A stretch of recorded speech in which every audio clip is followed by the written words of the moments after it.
Selamat sahabat, saudara-saudara pemirsa HCBN dimanapun Anda berada. Terima kasih masih bersama dengan kami pada hari Sabat ini. Kami berharap semua berkat Sabat yang Tuhan janjikan pada kita semua sudah menjadi bagian Anda semua dimanapun Anda berada. Oke, pada jam belajar siang hari ini kita akan membuka tentunya firman Tuhan yang saya beri judul Suara Tuhan dalam Gerejanya. Nah, oke. Sebelum kita mulai, mari kita tundukkan kepala untuk berdoa. Bapa kami di surga, terima kasih Tuhan. Tuhan beserta dengan kami semua dimanapun kami berada. Dari pelosok-pelosok tanah air Tuhan, dari Sabang sampai Merauke, saudara-saudara kami di Malaysia, dimanapun mereka berada, di Burma, di Thailand.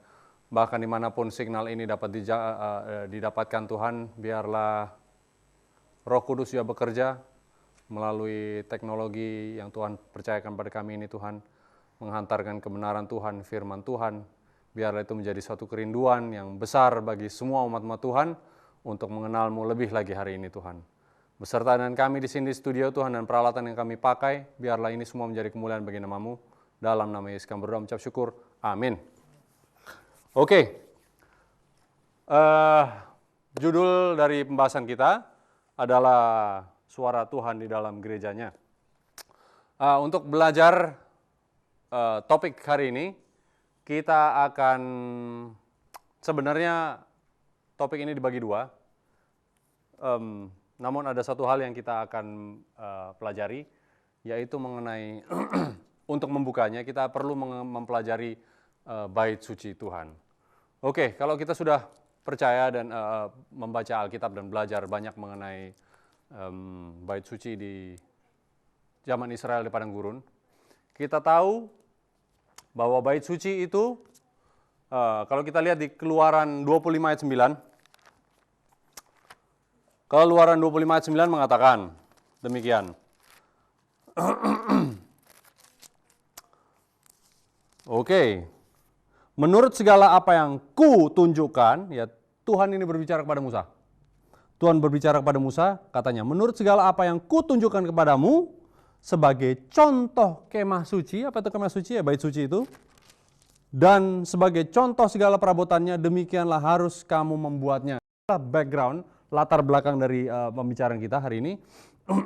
Musa dibawa oleh Tuhan dan diberikan suatu penglihatan bagaimana bait suci Tuhan itu terlihat, ya. Tuhan berikan Musa pandangan. Di saat Tuhan mengatakan demikian, Tuhan tidak mempunyai bait suci di dunia ini secara fisik. Namun dia perlihatkan Musa, "Hei Musa, inilah ini ukurannya, panjangnya, lebarnya, pakai kain ini, warnanya dan sebagian tabutnya harus diletakkan di mana, perabotan-perabotan." Musa melihat semuanya, dia tulis, dia catat. Kemudian tentunya dia mendirikan bait suci itu. Nah, yang didirikan di dunia oleh Musa, di bumi ini oleh Musa adalah contoh. Setuju? Tadi Keluaran 25 ayat 9 mengatakan contoh, ya. Jadi contoh dari aslinya. Aslinya berada di mana? Di sorga yang Tuhan perlihatkan pada Musa. Oke. Jadi kita melihat ada dua bait suci. Satu di dunia dan satu lagi di sorga. Nah, kita akan membuat satu paralel antara yang bait suci di surga dan dunia. Lalu kita lihat, banyak paralelnya sebenarnya sih, banyak tipologi yang kita bisa pelajari dari pelajaran bait suci ini. Namun kita akan tidak menjabarkan seluruhnya, namun kita lihat dulu paralelnya. Bait suci di dunia, yaitu kopi. Apa bahasa Indonesia kopinya mungkin? Kopi. Adik-adik tahu kopi itu artinya apa? Bukan kopi teh ya. Contoh, gitu. Contoh dibuat oleh manusia, ya ayatnya di Keluaran 25 ayat 8. Dan berfungsi sebelum Yesus datang.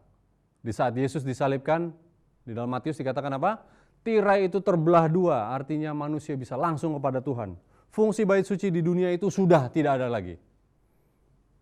Oke, ayat di Ibrani 9 ayat 8. Lalu, siapa yang menjadi imam besar?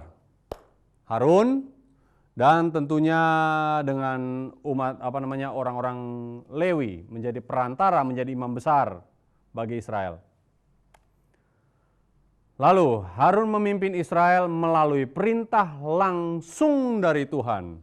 Ya, ini ayatnya di Keluaran 25 ayat 22 di Mercy Seat. Ya, Tuhan berbicara, Musa atau Harun berbicara kepada Tuhan langsung. Tuhan berfirman langsung. Jadi di saat Harun atau imam besar masuk ke Ka'bah Tuhan ditutupi oleh awan. Disitulah Tuhan sedang hadir dan disitulah Tuhan berbicara secara langsung. Tuhan tidak berbicara langsung kepada manusia umat Israel, tidak. Tuhan panggil Musa dulu, Tuhan panggil Harun atau imam besar atau nabinya dan sebagainya. Baru mereka menyampaikan apa yang dibilang, Thus saith the Lord. Apa namanya? Demikianlah firman Tuhan. Oke, kita lihat sekarang bait suci di sorga. Tentunya bait suci di sorga asli. Dibuat bukan oleh tangan manusia. Setuju? Yang kedua, berfungsi sesudah Yesus naik ke surga. Itu di ayat 9, Ibrani ayat 9 tentunya, 9 ayat 8. Dan Yesus menjadi imam besar. Bukan Harun lagi. Bukan manusia lagi. Yesus sendiri menjadi imam besar. Dia sendiri mempersembahkan dirinya sebagai korban. Ya. Imam besar di dunia tidak membawa dirinya atau darahnya sendiri sebagai korban, tetapi darah domba. Nah, Yesus tidak demikian. Poin yang keempat, Yesus memimpin kita melalui firman dan kesaksiannya. Ini kita bisa baca di Ibrani 1 mengatakan kalau dulu Tuhan berbicara melalui perantaranya, nabi-nabinya dan sebagainya. Sekarang Tuhan berbicara melalui firman-Nya. Oke? Oke. Dengan demikian, sesudah Yesus naik ke surga, kapan itu? Zaman kita ada zaman dulu. Zaman kita tentunya ya. Pekerjaan yang dahulu diberikan pada imam besar Israel, sekarang menjadi pekerjaan Yesus saja. Nah, kita tahu Yesus ini lahir ke dunia menjadi juru selamat. Mati bagi manusia. Sesudah itu dia naik ke surga menjadi apa? Imam besar. Kalau ditanya peran Yesus apa itu? Yesus mati sebagai juru selamat. Kemudian dia naik ke surga, dia ada di bait suci di surga menjadi imam besar, mengantari semua manusia ya dan dosa-dosanya. Nanti sesudah tugasnya selesai menjadi imam besar, dia akan turun menjemput umatnya, dia menjadi apa? Jadi raja. Oke, ini sesuatu yang bukan kebetulan ya. Di saat Yesus lahir ke dunia, orang-orang Majus itu bawa apa? Apa? Adik-adik ingat? Bawa kemenyan, bawa mur, kemenyan dan emas. Sangat-sangat paralel yang menarik ya. Kemenyan, mur adalah diberikan untuk orang yang mati. Rempah-rempah, ya. Mur ya. Lalu karena dia mati sebagai juru selamat. Lalu kemenyan adalah yang diberikan kepada imam besar untuk berdoa. Ukupan dan sebagainya. Karena dia adalah imam besar kita. Yang ketiga, orang membawakan dia emas. Emas adalah apa? Yang diberikan oleh kepada seorang raja. Ini paralel tiga-tiga ini banyak tipologi kita temukan di di Perjanjian Lama dan Perjanjian Baru.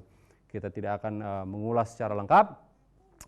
Nah, jadi ada paralel bait suci di dunia dan bait suci di sorga. Dua ini berfungsinya paralel sama, tentunya untuk sudah Yesus naik surga, bait suci yang di surga yang menjadi pedoman kita. Nah, ada apa di bait suci di sorga? Tentu kita lihat di Ibrani 9. Mari kita baca Ibrani 9. Oke.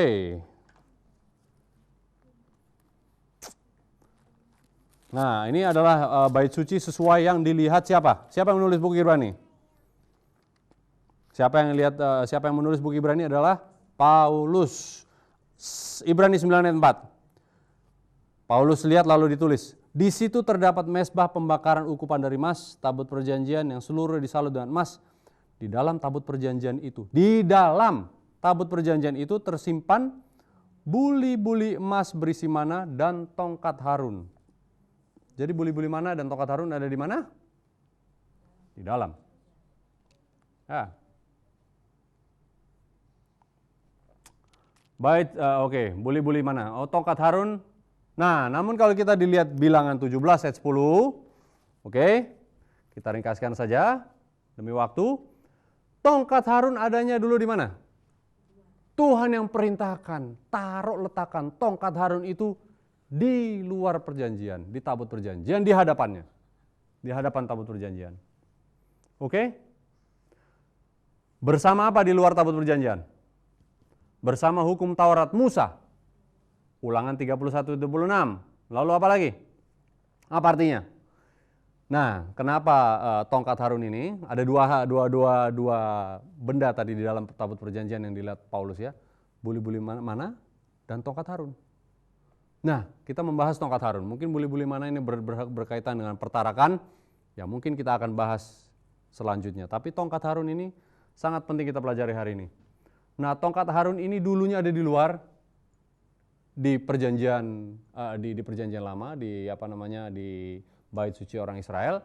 Tuhan katakan, letakkan di depan hadapan tabut perjanjian untuk selamanya. Kemudian pindah dilihat oleh Paulus. Selamanya bukan selamanya. Nah, ini ada satu hal yang kita harus pelajari ya. Di saat bahasa manusia mengatakan selamanya, belum. Saya rela hidup bersama istri saya selamanya. Ya kan? Apakah kita akan selamanya dalam kekekalan? Belum, selamanya ya artinya sampai saya mati tentu ya, selama ukuran saya. Nah, selamanya di saat Yesus katakan, Tuhan katakan, letakkan di hadapan tabut perjanjian sebagai peringatan. Ada orang bilang, loh kenapa harus dipindahkan? Ya kan? Tentu ada maksudnya. Lalu di dalam bait suci di surga, kita tahu tongkat Harun ada di dalam tabut perjanjian. Ibrani 9 ayat 4 yang tadi kita sudah baca. Lalu di mana hukum Taurat Musa? Ibrani 9 ayat 4, Paulus tidak lihat lagi hukum Taurat Musa. Ya, yang tadi ada di luar tabut dalam Ulangan 31-26, di samping tabut perjanjian, sekarang tidak lagi ada. Nah, apa yang diingatkan pada kita melalui paralel ini? Bahwa peringatan mengenai kepemimpinan, ya tongkat Harun itu artinya apa? Berbicara mengenai kepemimpinan. Artinya peringatan mengenai kepemimpinan bagi kita kini, sudah setara dengan apa di dalam tabut perjanjian? Ada yang tahu? Di dalam tabut perjanjian adalah hukum Tuhan sendiri. 2 loh batu berisi 10 perintah Tuhan. Kenapa sangat suci ini 10 perintah Tuhan? Ada yang bilang 10 perintah Tuhan itu kan sudah dibatalkan, sudah dipalangkan. Kenapa demikian sucinya sampai Tuhan berikan tulis dengan tangannya sendiri? Itu tidak dibatalkan, saudara. Yang dibatalkan adalah Taurat Musa yang tadi Ulangan 31-26. Yang kemudian tidak lagi dilihat oleh Paulus di kerajaan surga. Oke? Jadi di saat Tuhan memberikan 10 hukum yang adalah cerminan karakternya yang sempurna, ya, disitulah kemudian disetarakan, itu sangat-sangat suci. Paulus melihat 2 benda ini sudah disejajarkan pentingnya bersama-sama dengan 2 loh batu. Ya, firman Tuhan, yaitu Tuhan sendiri, karakter dan moral Tuhan yang tercermin dalam 10 hukum Tuhan. Nah, ini kita diingatkan betapa pentingnya sehingga ditaruh di dalam tabut perjanjian. Nah, kenapa kepemimpinan? Nah, kita sekarang melihat di buku Bilangan 17. Oke. Bilangan kita mulai dari Bilangan 16. Mengapa kepemimpinan ini sangat-sangat penting? Nah, kita tahu, oke, latar belakang ceritanya untuk mengingatkan saudara-saudara. Tongkat Harun ini Tuhan katakan kepada umat Israel, kepada Musa, taruh tongkat Harun itu yang pernah bertunas. Bayangkan ya, yang pernah bertunas itu di hadapan tabut perjanjian untuk peringatan bagi bangsa Israel.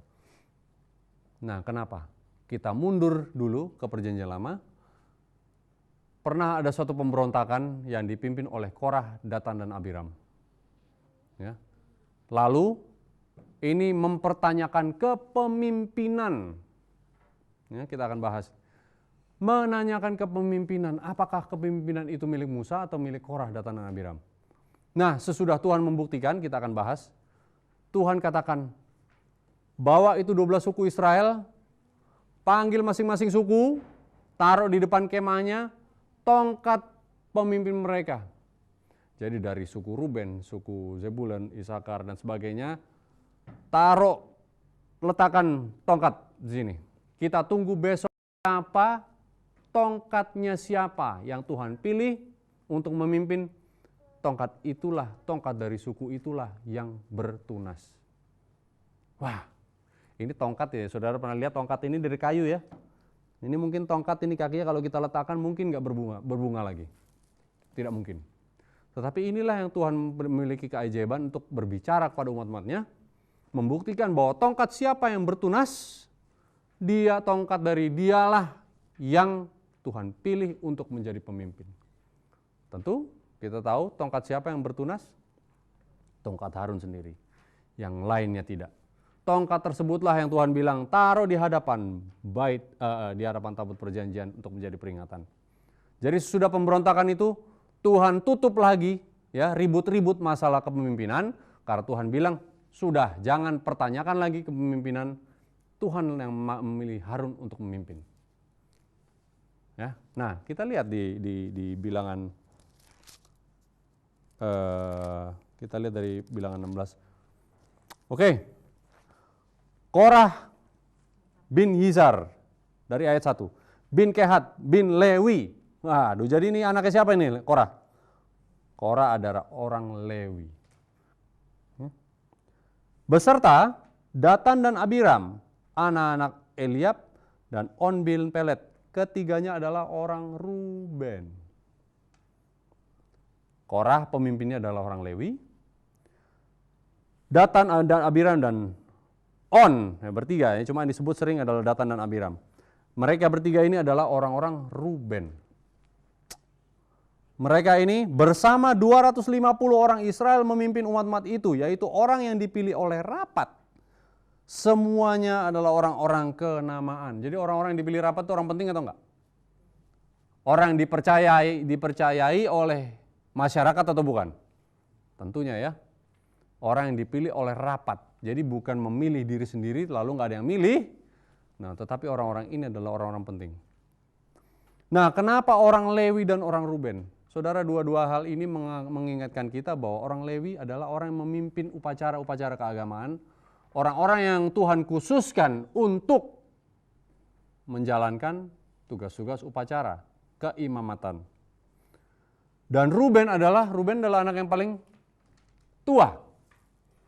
Ya, biasa yang paling tua ini dipimpin untuk acara-acara kenegaraan, kepemimpinan, ya, pemerintahan dan sebagainya. Jadi dua suku ini sedang mau bersekutu.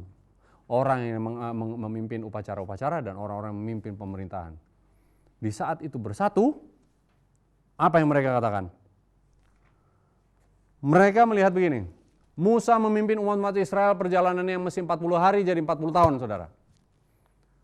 Kemudian mereka mulai mempertanyakan, hei Musa, jangan-jangan gara-gara kamu kita tidak sampai ke tanah perjanjian. Kita ini enak-enak di sana, di Mesir. The land of milk and honey. Tanah yang penuh dengan susu dan madu. Ngapain kamu membawa kami ke sini? Mereka mulai meragukan kepemimpinan Musa. Musa bilang, Musa tidak mau berdebat. Lalu mereka hanya katakan demikian. Musa, kami mewakili beberapa umat-umat yang merasa bahwa kamulah ternyata penyebab calamities, kekacauan di umat-umat Israel ini. Apakah kemudian artinya mereka orang-orang Lewi ya kita tahu, mereka mempertanyakan hal ini, membuat orang-orang juga kemudian bertanya.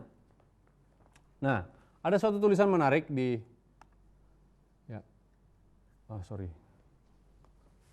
kita akan baca sama-sama.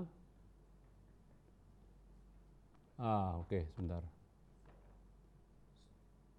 Nah, Korah dan beberapa teman-teman yang bersekongkol ini sebenarnya adalah orang-orang yang diberi manifestasi yang sangat khusus oleh Tuhan. Mereka bisa menyaksikan, mereka sudah pernah menyaksikan kebesaran Tuhan, dan mereka adalah termasuk di dalam rombongan yang Musa bawa ke puncak Bukit Sinai. Melihat kebesaran Tuhan di Bukit Sinai. Mereka nggak ikut karena Musa sendiri ya. Mereka melihat kebesaran Tuhan. Namun dikatakan mereka tidak puas, padahal mereka adalah pemimpin-pemimpin. Kemudian mereka mengatakan Musa ini terlalu mengada-ngada. Ya. Hal-hal yang akhirnya menyulitkan perjalanan mereka, yang menyulitkan kehidupan mereka tuduhkan kepada Musa. Bilang, Musa, kita ini adalah umat-umat pilihan. Umat-umat pilihan Tuhan tidak semestinya mengalami hal-hal yang sukar seperti ini. Kenapa seakan-akan ini adalah kutuk? Ya? Kita ini orang-orang baik. Nah, saudara lihat, apakah ini terjadi juga di dalam gereja kita? Kita merasa kita ini adalah umat yang sudah khusus, yang sudah spesial, imamat yang rajani, bangsa yang kudus, kemudian tidak terima jika Tuhan sedang pimpin di dalam kesukaran 40 tahun di dalam padang belantara. Sehingga kita mengatakan, Tuhan, kami ini bangsa yang kudus, imamat yang rajani, bangsa yang terpilih. Kenapa hidup kami kok begini? Nah, ternyata inilah yang masuk ke dalam benak Korah, sehingga dia mengatakan Musa ini mengada-ngada. Terlalu keras dan terlalu ketat semua peraturan, sehingga mereka menyalahkan, inilah rohnya dia ini yang tidak benar. Saudara, kepada kita, gereja kita dititipkan Spirit of Prophecy. Tulisan-tulisan roh nubuat. Itulah kepada kita, inilah Tuhan punya firman juga. Ya. Kadang-kadang Tuhan mengingatkan kita melalui firman-Nya yang menegur secara keras, menemplak. Nah, tulisan-tulisan roh nubuat tidak jarang pula dikatakan itu mengada-ngada. Tuhan kita ini sudah umat-umat yang terpilih, umat-umat yang baik, yang sudah dikhususkan. Tidak usahlah sampai gitu-gitunya lah bahasa modernnya. Tidak perlu sampai segitunya. Karena ya kita ini umat yang pilihan. Seakan-akan apa yang pun kita lakukan, kita tetap terpilih menjadi umat pilihan. Lalu Musa tidak mempertanyakan, Musa tidak berdebat dalam hal itu, walaupun otoritasnya dipertanyaan, namun mereka hanya suka begini. Korah, Datan, dan Abiram dan bersama ratusan orang-orang lainnya dan orang-orang Israel ternyata masih mempunyai roh yang memberontak. Mereka tidak suka dipimpin dengan segala keteraturan. Lalu apa yang terjadi? Kita lihat pemberontakan ini hampir sama dengan pemberontakan Lucifer. Ya. Korah, Datan, dan Abiram mengumpulkan umat-umat yang setengah-setengah percaya ini, kemudian mengadakan suatu konspirasi yang besar-besaran. Jadi kaum Lewi dengan kaum Ruben mengadakan suatu konspirasi untuk menggulingkan Musa. Lalu apa yang terjadi? Musa datang dan Harun kepada Tuhan. Tuhan, apa yang saya harus perbuat? Musa tidak serta-merta langsung mengirimkan api turun dari langit membakar mereka. Apa yang Tuhan katakan? Oke, kita baca lagi. Tadi masih dalam bilangan 16. Saya maaf, boleh minta Alkitab yang di belakang tadi, yang hitam. Oke, kita buka Alkitab kita di bilangan 16. Lalu, nah ini dikatakan di sini, dia berkata kepada Korah dan segenap kumpulannya, besok pagi Tuhan sendiri akan memberitahukan siapa kepunyaannya dan siapa yang kudus. Dan dia akan memperbolehkan orang itu mendekat kepadanya. Oke. Orang yang akan dipilihnya akan diperbolehkannya mendekat kepadanya. Perbuatlah begini. Ambillah perbaraan, hai Korah, dan kamu dan segenap kumpulannya, bubulah api ke dalamnya dan taruhlah ukupan di atasnya.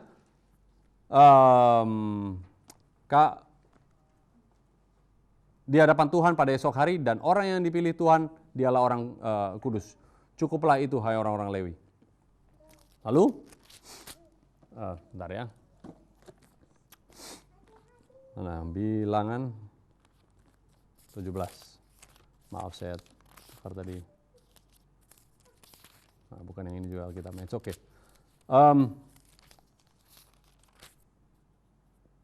Lalu berkata,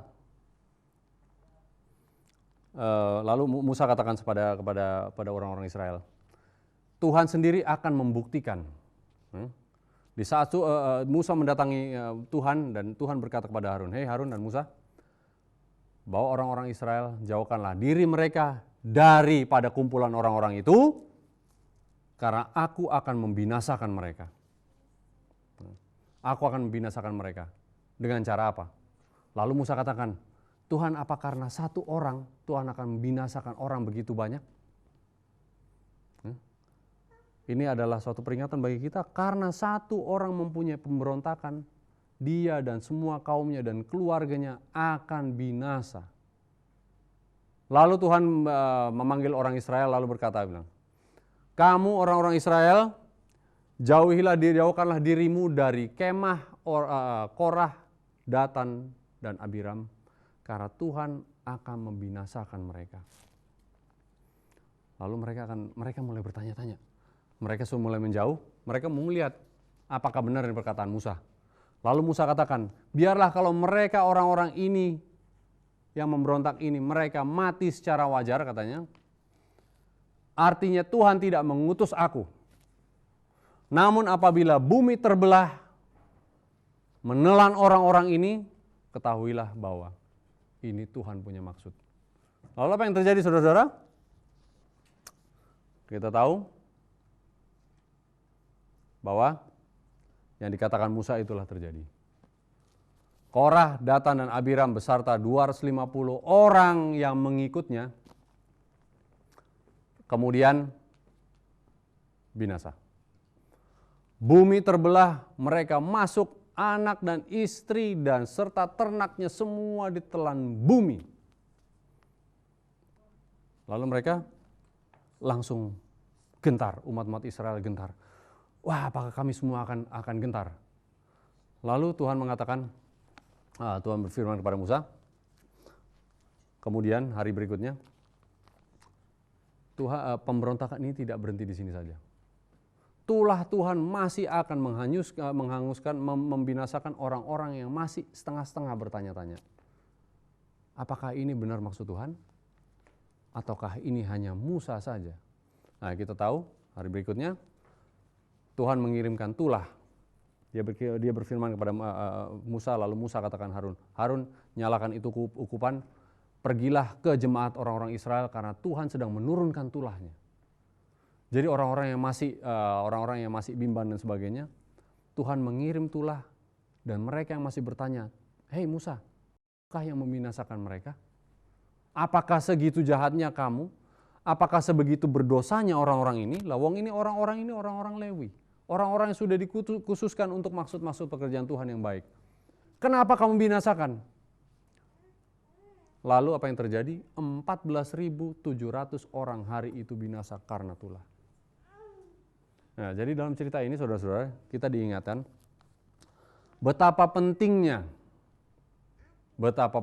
jika Tuhan memberikan firman-Nya. Ya. Kita merasa melihat seringkali bahwa manusia itulah lebih berhak mengartikan firman Tuhan. Seringkali kita mengatakan, wah, gereja saya lah yang paling benar. Denominasi saya lah yang paling benar karena kata orang tua saya, kata pendeta saya, kata ini, kata menurut tradisi si gereja saya yang paling benar. Saudara, kita lupa inilah firman Tuhan. Firman Tuhanlah sendiri yang memimpin. Pimpinan kita adalah Yesus Kristus sendiri. Ingat di dalam Matius 20:23 dikatakan, pemimpinmu adalah Yesus sendiri. Jadi seringkali Tuhan ini memberikan cerita yang paralel di Alkitab seperti Korah, Datan dan Abiram, mengingatkan kita harus mengangkat siapa sebagai firman Tuhan? Yesus sendiri. Yohanes 1 ayat 1 dibilang, pada mulanya adalah firman. Firman itu bersama dengan Allah. Firman itu adalah Allah sendiri. Firman itu yang turun ke dunia, lahir sebagai apa? Manusia. Dan manusia itulah yang dinamakan Yesus. Tetapi Yesus itu yang sebagai firman yang hidup, yang ada bersama dengan Allah, bersama yang dalam kekekalan, dan firman itu adalah Allah sendiri. Dialah yang memimpin kita. Banyak saudara-saudara kita yang mengatakan, oh iya, tetapi kan ada, kita membutuhkan seorang manusia yang menginterpretasikan dan sebagainya. Ini bukan maksud untuk mengatakan tidak perlu ada suatunya organisasi dan sebagainya. Organisasi segala yang dilakukan untuk tujuan yang baik, untuk kemuliaan nama Tuhan, baik. Namun apabila seorang memerintah, apakah suatu denominasi atau suatu tradisi memimpin di luar firman Tuhan itu sendiri, saudara, kita harus berhati-hati bahwa kita harus lebih mendengarkan kata firman daripada kata manusia. Kisah 5 ayat 29. Kita harus, apa bunyinya? Mari kita baca. Kisah 5 ayat 29. Sebagai peringatan bagi kita. Tetapi Petrus dan rasul-rasul itu menjawab, katanya, kita harus lebih taat kepada Allah daripada kepada manusia. Siapa itu Tuhan? Tuhan itu adalah firman itu sendiri. Apabila kita menurut manusia lebih daripada firman Tuhan, kitalah adalah orang-orang seperti Korah, Datan dan Abiram itu. Terkadang kita mendapatkan diri kita, aduh susah sekali menuruti firman Tuhan. Firman Tuhan itu tuntutannya terlalu banyak, terlalu mengada-ngada. Hal-hal yang tidak mungkin yang ditulis di Alkitab untuk kita turuti. Hukum Tuhan itu tidak mungkin kita turuti. Ya baiknya kita ikut sajalah. Sepertinya denominasi yang ini lebih baik. Oh mungkin pastor yang ini yang lebih baik. Atau pendeta yang ini yang lebih enak dan cocok untuk saya.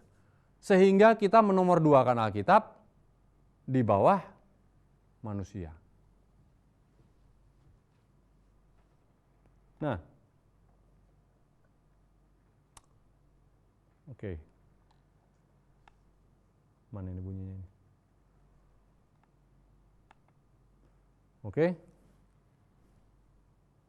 Ini ada gangguan teknis sedikit mungkin. Saya mau membacakan satu tulisan yang, kenapa ini begini? Baik.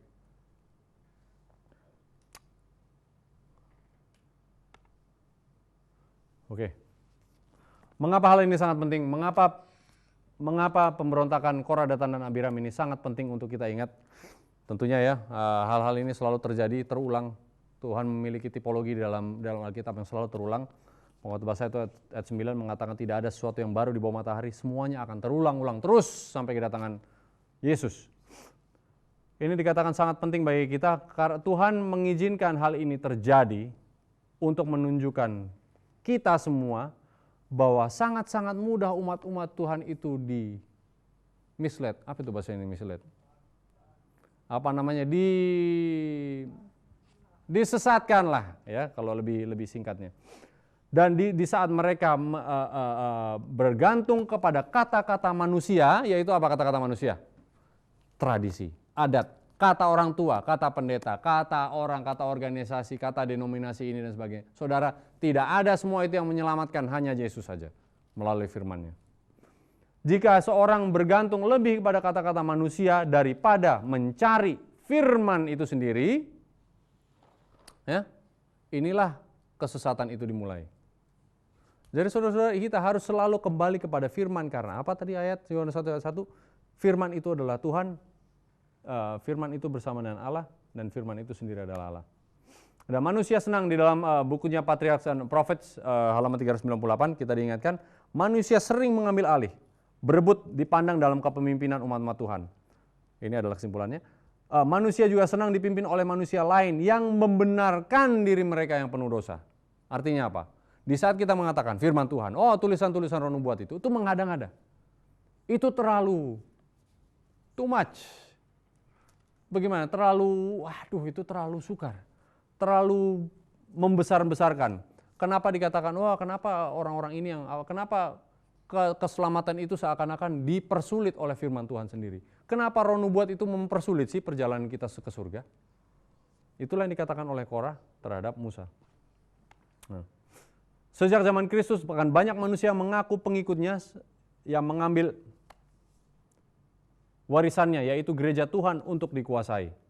Dalam buku Leadership, Review and Herald, volume 44, tahun 1874.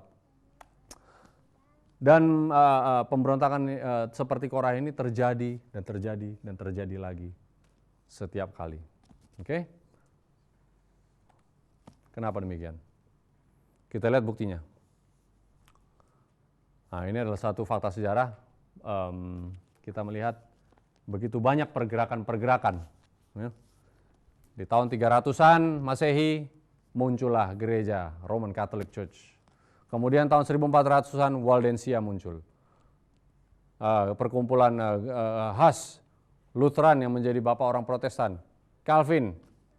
Kemudian tahun 1580-an Anabaptis, 1700-an Wesley muncul. Kemudian 1843 Methodist, 1863 Advent dan sebagainya. Namun yang diingatkan kepada kita adalah satu hal. Organisasi-organisasi dan institusi-institusi kecuali mereka di bawah kekuasaan Tuhan, mereka akan bekerja di bawah perintah setan. Setuju saudara? Apakah hal ini mutlak? Ya, ini dibilang untuk termasuk peringatan bagi gereja-gereja termasuk MAHK. Ya. Gereja manapun, organisasi-organisasi Anda tidak menyelamatkan. Organisasi-organisasi kita tidak menyelamatkan. Organisasi kami, denominasi tidak juga menyelamatkan. Karena jika organisasi tersebut, kecuali mereka di bawah kuasaan Tuhan, mereka akan bekerja di bawah pemerintahan setan untuk membawa manusia di bawah kendali manusia lain. Sehingga tadi apa? Kisah 5 ayat 29, kita harus mendengarkan firman Tuhan lebih daripada kataan manusia. Itu dilanggar oleh manusia. Penipuan dan kejahatan akan tampak seperti kebenaran dan untuk kemajuan pekerjaan Tuhan. Seakan-akan baik. Seakan-akan tujuan mulia. Ya. Gereja-gereja didirikan dan sebagainya, tapi tanpa dasar Alkitab yang benar tidak ada kebenaran, saudara. Segala praktek yang tidak di dalam terang adalah metode-metode milik setan. Metode-metode ini dilaksanakan di antara umat-umat Tuhan juga, MHK, di mana-manapun, yang mengakui memiliki terang yang sempurna. Jadi apakah ada suatu organisasi atau perkumpulan yang memang luput dari serangan iblis? Tidak ada. Di saat gereja yang tidak sesuai dengan firman Tuhan, kita harus apa? Musa katakan kepada umat-umat Israel, menjauhilah dirimu dari kelompok Korah, Datan, dan Abiram. Hanya firman Tuhan saja. Kita harus memiliki semangat Martin Luther dulu. Hanya scripture, hanya firman Tuhan, hanya Alkitab saja, saudara. Banyak kita mendapat teguran mungkin kalau kita mengatakan suatu kebenaran melalui firman Tuhan. Ada yang mengatakan, oh itu menyerang gereja kami. Loh, ukurannya itu apa? Ukurannya itu perasaan Anda sendiri, atau ukurannya itu tradisi, atau kata tetangga saya, atau ukurannya firman Tuhan. Tolaklah apapun apabila itu tidak sesuai dengan firman Tuhan. Namun jika itu sesuai dengan firman Tuhan, walaupun menyakitkan, marilah. Saudara, tidak ada yang menjual sini suatu denominasi untuk dibeli. Tidak ada yang mengajak untuk, mari berbondong-bondong ke gereja tertentu. Mari berbondong-bondong kembali kepada gereja Tuhan. Apa ke gereja Tuhan? Gereja yang benar menurut Alkitab. Saudara mungkin bisa buka di Wahyu 12 ayat 17, Wahyu 14 ayat 12. adalah sisa dari keturunan perempuan itu. Perempuan itu apa? Jemaat. Yang menuruti hukum Tuhan dan memiliki kesaksian Yesus. Apa itu kesaksian Yesus? Ya, Wahyu 19 ayat 10 adalah roh nubuat. Apa roh nubuat itu? Ya, ini sendiri. Dan segala tulisan-tulisan yang diinspirasikan, yang diilhamkan Tuhan untuk membawa kita tunduk dan turut kepada Tuhan. Ya, semua tulisan yang mengingatkan kita untuk mematikan kedagingan kita, kembali kepada Tuhan. Semua ajakan-ajakan yang ingin mengembalikan kita untuk menjadi serupa kembali dengan Allah. Itu adalah ilham atau inspirasi dari Roh Kudus. Oke, firman Allah lebih dari manapun tadi kita sudah baca. Kisah 5:29. Tapi Petrus dan rasul-rasul itu menjawab, katanya, kita harus lebih taat kepada Tuhan daripada kepada manusia. Oke. Bagaimana dengan tulisan Roh Nubuat yang mengingatkan pada kita? Gereja yang benar menurut tulisan Roh Nubuat adalah di mana kehidupan mereka dan karakter mereka tidak selaras dengan hukum Tuhan, mereka bukan umat Tuhan. Nah, ini adalah suatu yang mungkin buat saya ini menggentarkan. Saya mengaku umat Tuhan, tetapi karakter saya tidak selaras dengan hukum Tuhan, kehidupan saya tidak selaras dengan firman Tuhan. Apakah pantas saya mengatakan saya umat Tuhan? Bagi saudara, tadi ada yang mengingatkan pada kami untuk selalu kembali ke firman Tuhan. Ya, mari kita gali, mari kita senangi firman Tuhan, karena firman Tuhan itulah satu-satunya, saudara. Begitu banyak ajaran-ajaran yang kalau bahasa Alkitab adalah anggur yang memabukkan. Apa itu anggur memabukkan? Anggur adalah ajaran. Firman Tuhan tidak memabukkan. Firman Tuhan membukakan mata kita, tapi ajaran-ajaran yang memabukkan adalah ajaran-ajaran yang tidak sesuai dengan firman Tuhan sendiri. Tradisi-tradisi, sehingga kita melupakan firman Tuhan yang begitu sederhana. Kristus adalah fondasi dari setiap gereja yang benar. Kita memiliki janjinya yang kekal bahwa Dia akan hadir dan menjaga umatnya yang setia, yang berjalan sesuai dengan perintahnya. Saudara-saudara, apabila Anda katakan, seperti Korah katakan tadi, Datan dan Abiram, lah kita kan umat-umat Tuhan. Saya ini sudah percaya Yesus, sudah dilahir baru, sudah dibaptiskan, ya sudahlah. Kok dipersulit lagi perjalanan? Apa bisa kita katakan demikian? Tidak bisa kita katakan demikian apabila kehidupan kita tidak sesuai dengan firman Tuhan. Apa yang firman Tuhan katakan, kita tidak bisa jalankan, kita tidak bisa disebut umatnya. Bahkan Amsal 28 ayat 9 mengatakan, apabila kamu tidak menuruti firman-Ku, doamu pun adalah kekejian. Waduh saudara, di saat kita membaca ayat tersebut, ya kita diingatkan, kita harus mempunyai kerinduan dan kerendahan hati. Ikutlah firman Tuhan. Karena tradisi-tradisi kebanyakan yang membelokkan kita dari firman Tuhan itu, ya seakan-akan kita bisa membeli keselamatan. Saya sudah hadir di gereja setiap Sabat atau setiap minggu, ya sudah, saya sudah dibaptis, cukup. Tanpa ada perubahan karakter, tanpa ada penyangkalan diri, tanpa ada suatu kelahiran yang baru, tidak bisa kita. Itulah sesuai firman Tuhan. Oke. Jadi segala sesuatu yang menyimpang dari firman Tuhan bukanlah gereja yang benar. Oke, ada beberapa kutipan lagi sebelum kita akhiri. Mereka yang berusaha menuruti firman Tuhan, yang menuruti Tuhan dan menyucikan jiwa-jiwa mereka melalui penurutan kepada kebenaran adalah umat pilihan Tuhan, orang-orang Israel modern. Jadi dikatakan umat Tuhan ini adalah suatu umat yang bagaimana ya? Kondisional. Tuhan memilih umatnya tidak mutlak. Tuhan memilih kita, umat-umat Israel yang modern, bukan apapun yang kemudian kita lakukan, kita tetap umat Tuhan. Saudara, itu sesuatu yang tidak adil. Bahwa kita, selama kita menuruti firman Tuhan, ya apabila kamu mengasihi aku, kamu menuruti perintahku. Ya, apabila kita menuruti perintah Tuhan, kita mengikuti apa yang firman Tuhan katakan, disitulah kita umatnya. Jadi suatu yang dikatakan umat Tuhan itu adalah satu keadaan yang kondisional. Bukan suatu hal yang mutlak dan tidak bisa dilepas. Ya, sama seperti Israel zaman dulu, umat Israel menolak Kristus, kemudian status mereka menjadi umat pilihan, bangsa yang kudus, imamat rajani dicabut. Apakah terjadi dengan kita juga? Oh, tentu. Siapapun yang tidak berjalan sesuai dengan firman Tuhan, mereka yang bukan umat Tuhan. Oke. Penurutan akan perintah Tuhanlah yang menciptakan satu denominasi yang benar. Penurutan firman Tuhan menciptakan suatu denominasi yang benar. Apa kita bisa katakan? Wah, cuma denominasi ini aja yang selamat. Tidak ada, saudara. Tidak ada satu denominasi pun yang mutlak benar, kecuali mereka menurut akan firman Tuhan.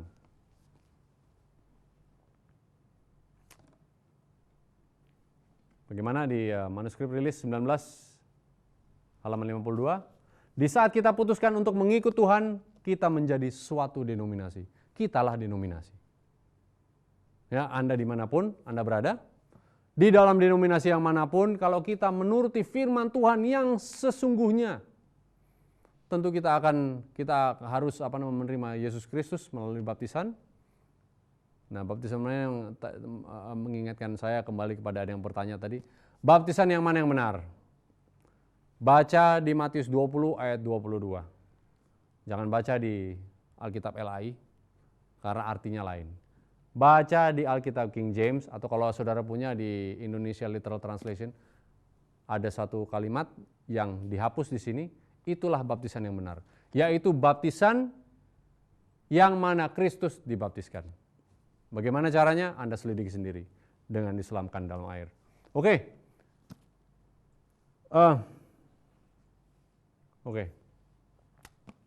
Mereka yang menuruti perintah Tuhan, yang tidak hidup hanya oleh roti, namun juga oleh setiap perkataan yang keluar dari mulut Tuhan, bersatu dalam gereja Tuhan. Nah, inilah definisi gereja yang benar, ya. Orang-orang yang cuma bukan makan roti tok, yang cari uang, cari hidup aja, cari nyaman di dunia ini, namun mereka yang juga hidup oleh setiap perkataan yang keluar dari mulut Tuhan, yang keluar dari firman Tuhan. Merekalah yang bersatu di dalam kerajaan, dalam gereja yang benar. Oke. Saudara-saudara, inilah inti dari pelajaran kita hari ini. Kita diingatkan betapa seriusnya Tuhan di zaman dahulu, baik juga di zaman sekarang, mengenai siapa yang memimpin kita di dalam gereja. Jika saudara melihat seorang yang berdiri memimpin, apakah pemimpin itu sesuai dengan pemimpin yang ini? Apakah kehidupannya sesuai dengan firman Tuhan, yang adalah notabene adalah Tuhan sendiri? Banyak kita mempunyai interpretasi yang lain, mempunyai mengikut tradisi, sehingga di saat firman Tuhan yang murni, yang benar, dan yang tidak, yang adalah suatu yang mutlak diungkapkan kepada kita, wah, kita memusuhi orang yang mengungkapkan. Galatia 4 ayat 16 mengatakan, Paulus mengatakan, apakah dengan mengatakan kebenaran, bagaimana bunyinya? Aku menjadi musuhmu? Ya. Banyak yang katakan, waduh, kalau pekabaran seperti itu memecah belah gereja, itu menjatuhkan gereja orang lain. Bukan, saudara. Ini malah adalah suatu upaya untuk menyatukan gereja. Mari kita semua bersatu, gereja-gereja, di dalam kebenaran. Kita tidak bisa bersatu kecuali dalam kebenaran. Kita diingatkan siang hari ini, pekabaran yang mudah, yang tidak menghakimi denominasi apapun, yang malah mengajak kita masuk ke dalam satu denominasi, asal denominasi itu menuruti firman Tuhan sepenuhnya, kebenaran-kebenaran Tuhan.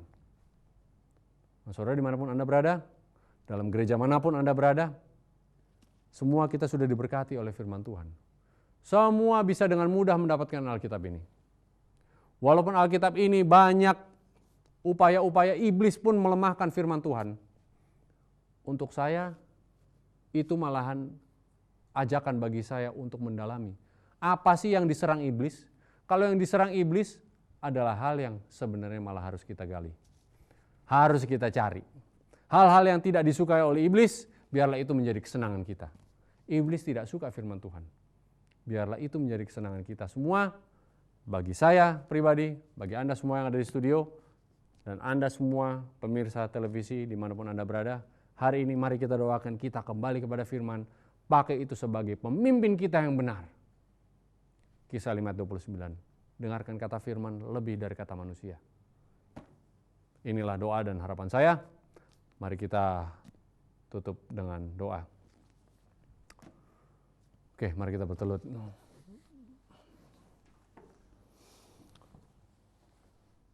Bapa kami di sorga, terima kasih Tuhan, kesempurnaan-Mu Tuhan yang Tuhan telah nyatakan melalui firman-Mu.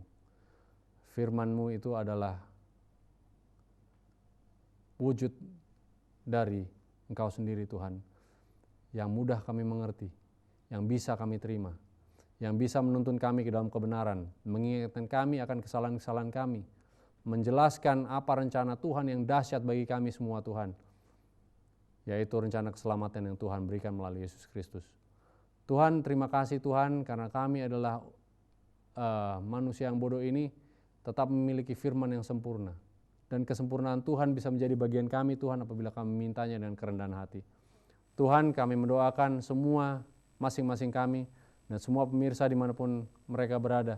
Biarlah hari ini Tuhan adanya terjadi suatu kebangunan yang baru untuk selalu kembali kepada firman.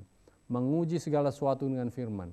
Biarlah kami menggali dan menggali lagi Tuhan supaya kami mendapatkan permata-permata kebenaran itu yang hanya ada dalam firman Tuhan, yang tidak ada didapatkan dalam tradisi manusia, ciptaan manusia atau karangan manusia manapun Tuhan.